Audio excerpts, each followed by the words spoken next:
নমস্কার। যুক্তি তর্ক সঙ্গে অর্কই আপনাদের স্বাগত। আপনাদের সঙ্গে আমি অর্কপ্রভ সরকার।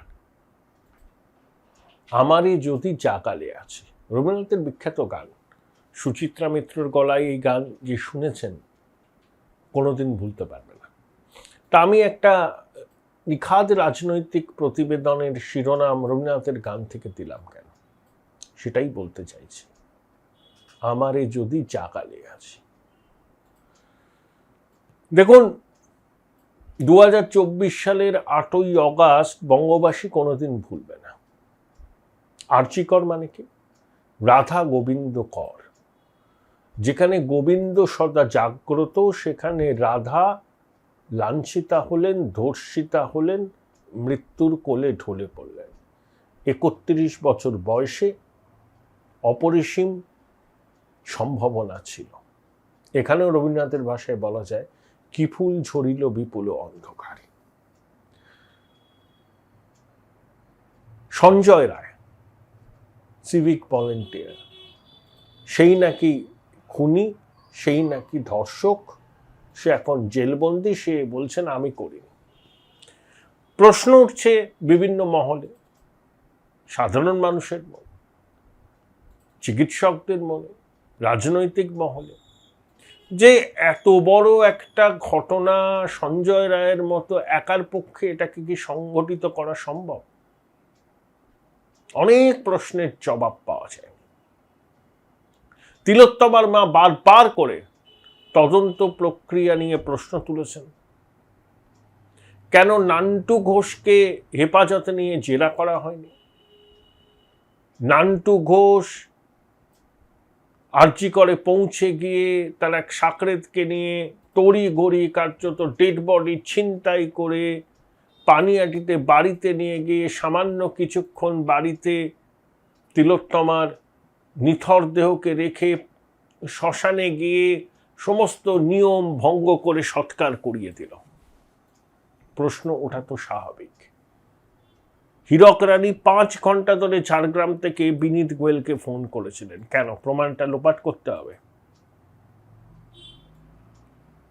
ডিসি নর্থ 10 লক্ষ টাকা ঘুষ দিতে গিয়েছিলেন অভয়ের বাবাকে, হীরক রানীর নির্দেশ। হীরক রানী সবকিছু তো 10 লাখ 5 লাখ এইসবই ভাবেন না। ওর কাছে তো প্রাণের কোনো মূল্য নেই, ওর কাছে শুধু মালের মূল্য। সেজন্য দুর্বৃত্ত নাম্বার 1 ফেরেববাজ ভাইপোটাকে লুট করতে দিয়েছে। আর নিজে তো চোর, ঠগি পিসির ফেরেববাজ ভাইপো, লুটে পুটে খেয়েছে। তারপর সিবিআই এর তদন্তগুলো আপনারা জানেন তো, 96 ঘন্টা বাদে কিছুই আর প্রমাণ থাকে না। আচ্ছা, আরজি করকে যে ভাঙচুর করেছিল তাদের বিরুদ্ধে কি ব্যবস্থা নেওয়া হয়েছে, তাদের অবস্থা কি আমরা জানতে পারি। সীমা পাহুজাকে তদন্তকারী অফিসার হিসেবে নিয়োগ করা হয়েছিল। 1000 পাতার কেস ডায়েরি। বারে বারে অভিযোগ উঠেছে কাউকে আড়াল করার চেষ্টা হয়েছে। তাই সীমা পাহুজাকে সরিয়ে দিয়ে সন্দীপনী গার্গ নামে আর একজন অফিসারকে সিবিআই একটা সিট করেছে 3 সদস্যের হাইকোর্টের নির্দেশে। আবার নতুন করে একেবারে কেঁচে গন্ডুস করবে এই আরজি করের তদন্ত সিবিআই। 1000 পাতার কেস ডায়েরি খুঁটিয়ে পড়তে হবে, তারপরে পরবর্তী অ্যাকশন। সেপ্টেম্বরের 15 তারিখে আবার শুনানি। ইতিমধ্যে 12টা সাপ্লিমেন্টারি চার্জশিট বলুন এ বলুন রিপোর্ট দিয়েছে আদালতে। 12 নম্বর সেই থোড়বড়ি খারা কারাবাড়ি থোড়। প্রথম কথা, যে একা সঞ্জয় রায়ের পক্ষে সম্ভব কিনা এই প্রশ্নটা জনমানসে আছে। মানুষ বিশ্বাস করেন না যে একা সঞ্জয় রায় এটা করেছে। তাহলে কারা কারা যুক্ত, প্রত্যক্ষ বা পরোক্ষভাবে, সিবিআই বার করুক। ঘটনার দিন তিলোত্তমার সঙ্গে রাতের খাবার খেয়েছিলেন তার একজন জুনিয়র সিনিয়র সহপাঠী, এমডি ছাত্র ছাত্রী, তাদের প্রত্যেককে জেরা করা হোক, প্রত্যেককে বয়ান রেকর্ড করা হোক। সন্দীপ ঘোষকে আবার জেরা করা হোক, সঞ্জয় রায়ের সঙ্গে আবার কথা বলা হোক। নান্টু ঘোষকে হেফাজতে নিয়ে জেরা করা হোক, প্রয়োজনে বিনীত গোয়েল, ইন্দিরা মুখার্জি, অভিষেক গুপ্তা, এদেরকে হেফাজতে নিয়ে জেরা করা উচিত। কারণ এটা ঢাকার চেষ্টা হয়েছে বলে জনমানসের যে ধারণা আছে সেটাকে উড়িয়ে দেওয়া যায় না। 96 ঘন্টা পরে সিবিআই গেছিল অকুস্থলে, তা 96 ঘন্টায় কি তথ্য প্রমাণ থাকে? আর্চিকর আউটডোর এমার্জেন্সি ভাঙচুর হলো, এই ভাঙচুরের পিছনে কার মদত ছিল? হীরক রানীর, নাকি হীরক রানীর কোনো সাকরেদের, নাকি ওই অঞ্চলের স্থানীয় বিধায়কের? কার ছিল? নাকি উত্তরবঙ্গ লবির? শ্যামা কই? শ্যামার মেয়ে রিয়াল দাস, তাকে বদলি করা হয়েছে।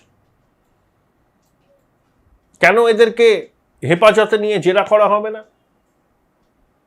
সুশান্ত রায়, শ্যামাপদ দাস, বিরূপাক্ষ, অবিক, হেফাজতে নিয়ে জেরা করতে হবে এদেরকে। যারা থ্রেট কালচার চালাতো, তিলোত্তমা তো ধরে ফেলেছিল ওখানে কি হয়। নিম্নমানের ওষুধ, এক্সপায়ারি ডেট পেরোনো ওষুধ, মর্গ থেকে বডি পাচার করা,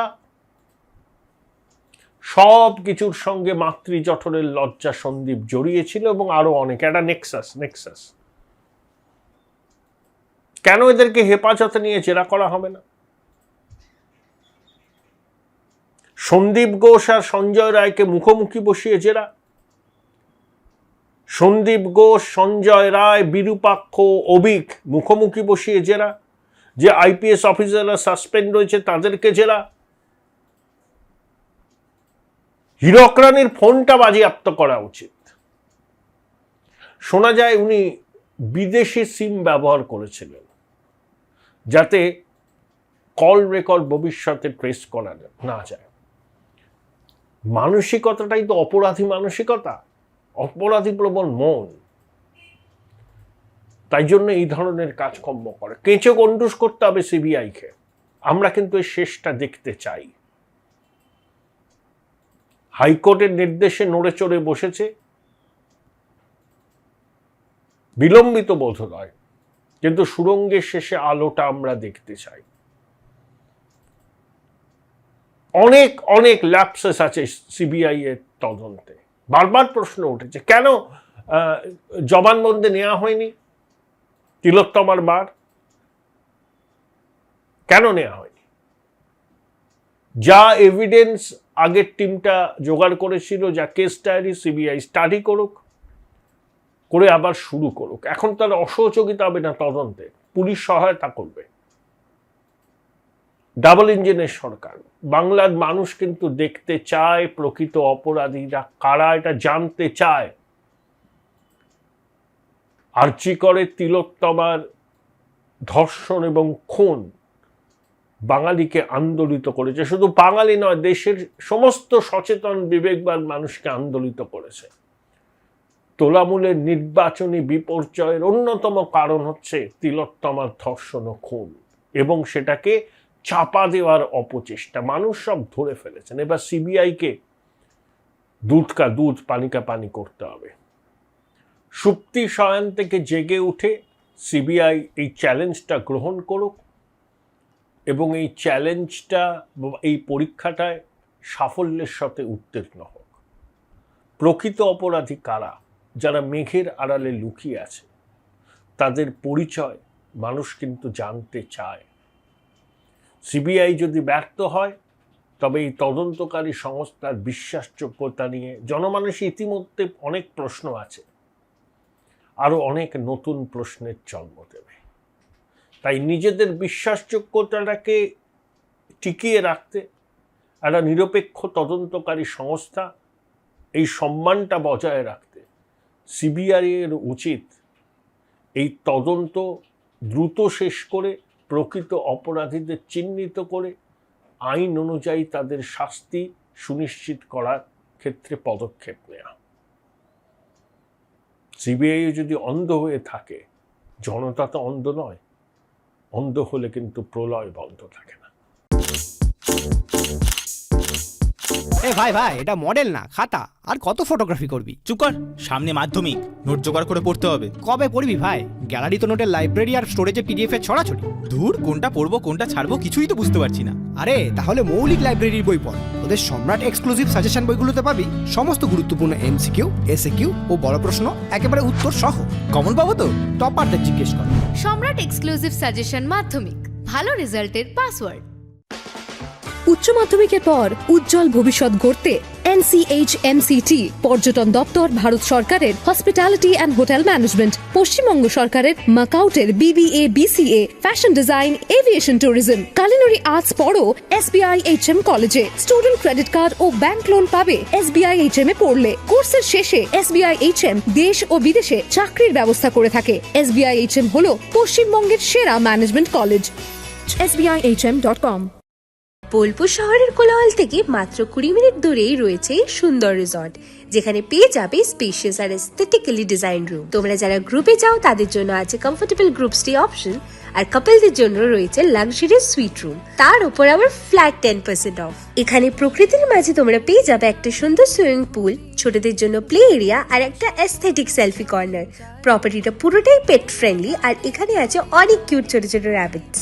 সকালের ব্রেকফাস্ট থেকে ডিনার পর্যন্ত পেয়ে যাবে একদম হোমলি কমফর্ট ফুড, যা এক কথায় অসাধারণ। বেঙ্গলি কুইজাইনের সাথে সাথে পেয়ে যাবে চাইনিজ আর নর্থ ইন্ডিয়ান অপশন। বিকেলে বনফায়ারের আলো, বন্ধুদের সাথে আড্ডা আর খোলা আকাশের নিচে গ্রাম বাংলার হাওয়া, পুরোটাই এক অপরূপ অনুভব। তাহলে বলো তোমরা কবে প্ল্যান করছো এই পিসফুল এসকেপটা? And don't forget to follow Miss Cupcake for more such travel updates.